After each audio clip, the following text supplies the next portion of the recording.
एक अच्छा बच्चा जिसका सिलेक्शन होता है वो हमेशा रेलिवेंट चीजों पर पढ़ने की कोशिश करता है।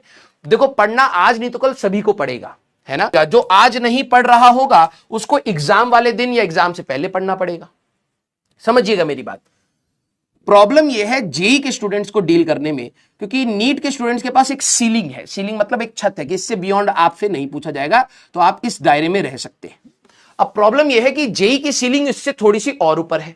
अब जब जेई की सीलिंग और ऊपर होती है तो बच्चे क्या सोचते हैं कि कोई भी कठिन सवाल हमारा जेई एडवांस के लिए है।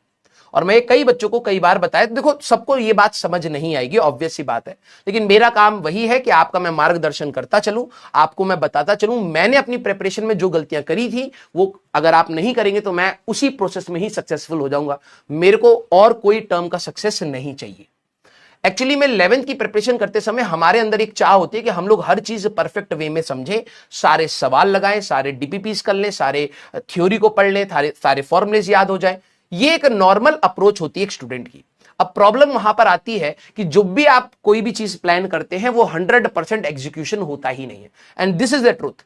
प्रॉब्लम यह है कि कुछ बच्चे इस चीज को समझ जाते हैं तो वो अपनी एंग्जाइटी, डिप्रेशन, स्ट्रेस को कम कर लेते हैं, लेकिन जो बच्चा इस चीज को नहीं समझ पाता है वो कहीं ना कहीं कर तो वो भी रहा होता है, लेकिन यस उसके साथ ये एड ऑन फीचर्स और जुड़ जाते हैं इस प्रिपरेशन के कि सर हमें स्ट्रेस और एंग्जाइटी हो रहा है, मेरे इतनी सारी चीजें बची हुई हैं। अगर आपके पास मैं 24 घंटे की जगह 48 घंटे अगर दिन में कर पाता, ऑल्दो नहीं है पॉसिबल, कर पाता, तब भी आपकी कुछ ना कुछ चीजें छूटेंगी ही छूटेंगी, ये निश्चित है। ठीक है, तो आपको अपनी तैयारी बहुत रेलिवेंट फॉर्म में करनी है, रेदर देन कुछ भी आपने रैंडमली उठा लिया। आपका दोस्त एक टफ सवाल कर रहा है, जस्ट बिकॉज उसने कह दिया कि भाई ये कठिन सवाल करेगा तो तेरे कंसेप्ट क्लैरिटी आएगी। सारे कठिन सवाल नो डाउट कंसेप्ट क्लैरिटी देंगे, लेकिन एग्जाम ओरिएंटेड होना भी इंपॉर्टेंट है।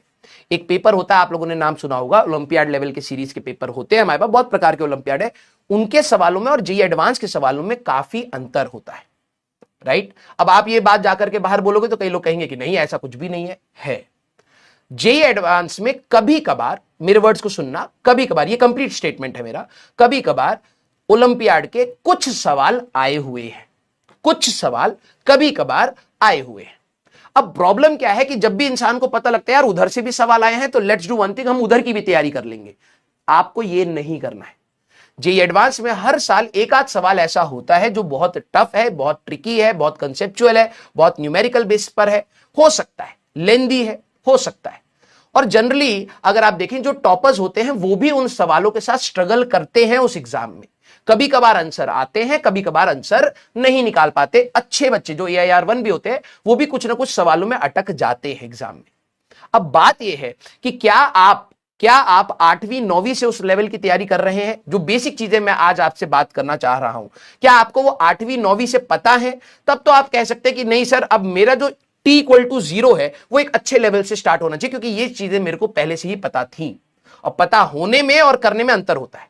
कुछ बच्चे कहेंगे हाँ सर मेरे को तो ये पता है, वेक्टर एडिशन एंड ऑल, सवाल बनने चाहिए। अगर तेरे एक बारी में सवाल बन जा रहे हैं, तेरे को कंसेप्ट क्लैरिटी है, तो नो डाउट तेरा T=0 ऊपर हैंड पर स्टार्ट होना चाहिए। लेकिन बच्चे क्या होते हैं, हमेशा अपने आप को एक अपर एंड पर रखते हैं, नहीं यार ये तो मैं कर ही लूंगा। एग्जाम में आपके रिजल्ट अगर मैच नहीं कर रहे हैं as per expectation, that means आप एक खोखली तैयारी कर रहे हैं। तो ये जर्नी हमारी 2 साल की बहुत लंबी चलने वाली है। हम दोनों को आपस में एक दूसरे के साथ सिंक होना बहुत जरूरी है, और सबका पढ़ाने का तरीका अलग होता है।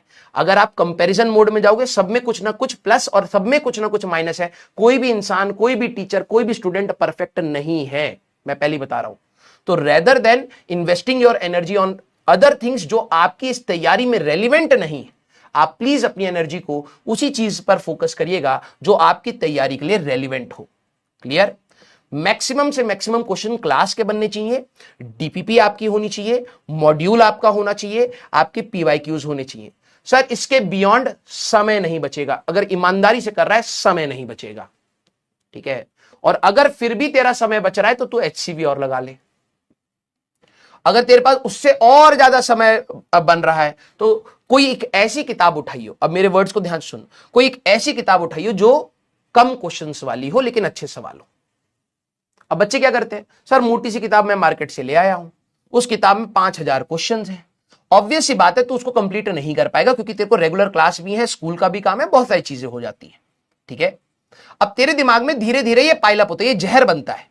अभी तो तुम्हें पता नहीं लगेगा, अभी तुम्हें लगेगा मैं तो प्रैक्टिस कर रहा हूं, लेकिन वो धीरे धीरे जहर कैसे बनता है, जब तुम तैयारी करना स्टार्ट करोगे तुम्हारे दिमाग में आएगा यार वो वाला चैप्टर मैंने उस किताब से लगाया था, उसमें तो यार 50 क्वेश्चन अभी रह गए थे करने, अगले चैप्टर के लिए अगली किताब, फिर अगले चैप्टर के लिए अगली किताब, तुम रंग बिरंगी किताबों में घुसते चले जाओगे, कहीं से भी कंप्लीशन या फिर क्लोजर नहीं मिलेगा, यार ये चैप्टर तैयार है, कभी नहीं होगा। तो 12वीं क्लास जब खत्म होगी तब भी तेरे को ये लगेगा कि यार ये चैप्टर में और प्रैक्टिस और प्रैक्टिस और प्रैक्टिस की रिक्वायरमेंट है, क्लोजर कहीं से नहीं मिलेगा। लेकिन प्रॉब्लम यह आएगी रंग बिरंगी किताबों से तेरे को रिवीजन, जो तूने प्रैक्टिस करी थी तेरे को याद ही नहीं होगा, तूने कौन सा अच्छा सवाल कहां पर लगाया था।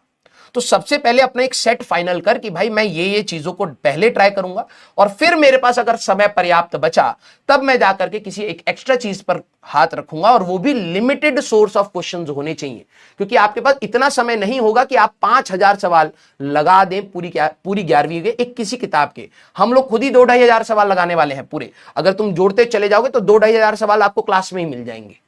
तो उसके अलावा 5000 सवाल लगाने का तेरे पास मे बी कुछ बच्चे हो सकता है निकाल ले जाए, लेकिन मे बी 99% बच्चों के पास शायद समय ना हो। तो पहले आप एक मिनिमम सेट जो आप हर चैप्टर का कंप्लीट कर सकते हैं उसको करिए, क्योंकि that will give you confidence. आपका ये रहेगा कि यार मैंने चैप्टर के लेक्चर्स पढ़े थे, मैंने लेक्चर्स के सारे डीपीपीज लगा लिए थे, मैंने मॉड्यूल के मेजॉरिटी क्वेश्चन लगा दिए और मेजॉरिटी पीवाईक्यूज लगा दिए, तो मैं आगे अगले चैप्टर पर जा सकता हूं। तू अभी क्या करेगा कि सर काइनेमेटिक्स स्टार्ट हुआ, मैंने कहा अब इसमें हमें अप्रोक्सीमेटली आई थिंक जहां तक मेरे को याद है 12-13 लेक्चर्स दे रखे, मान लो 14 लेक्चर्स हो गए या 15-16 कुछ भी हो गए, एक महीना हमारा ये चैप्टर चला, एक महीने में तेरा केमिस्ट्री भी होगा, मैथ्स भी होगा, और तू उस एक महीने में 5000 सवाल नहीं लगा पाएगा। सीधी सीधी बात, मान लो उस चैप्टर के 200-300 सवाल है, वो तेरे को इतना टाइम नहीं मिलेगा, क्योंकि डीपीपी या तो तू उधर डीपीपी पे कॉम्प्रोमाइज करेगा, सर डीपीपी छोड़ के मैं किताब लगा, अबे डीपीपी पहले कर ले यार, डीपीपी पहले कर ले, सवाल ही तो लगाने का टारगेट था ना। तो एक चीज पकड़ लीजिएगा जो भी आपको सही लगे, मेरा ये मानना है कि डीपीपी मॉड्यूल आपके पास, पीवाईक्यूज आपके पास, ये मिनिमम सेट होना चाहिए। इसके बियॉन्ड अगर आपके पास लग रहा है कि सर मेरे पास समय बच रहा है, मेरे को और प्रैक्टिस चाहिए, तो आप अपनी एचसीवी को लगाना चाहते हैं, आप एचसीवी को लगा सकते हैं, या फिर एडिशनल कोई भी किताब आप एक उठा करके जिसमें लिमिटेड सेट ऑफ क्वेश्चंस हो उसको आप ट्राई करिएगा।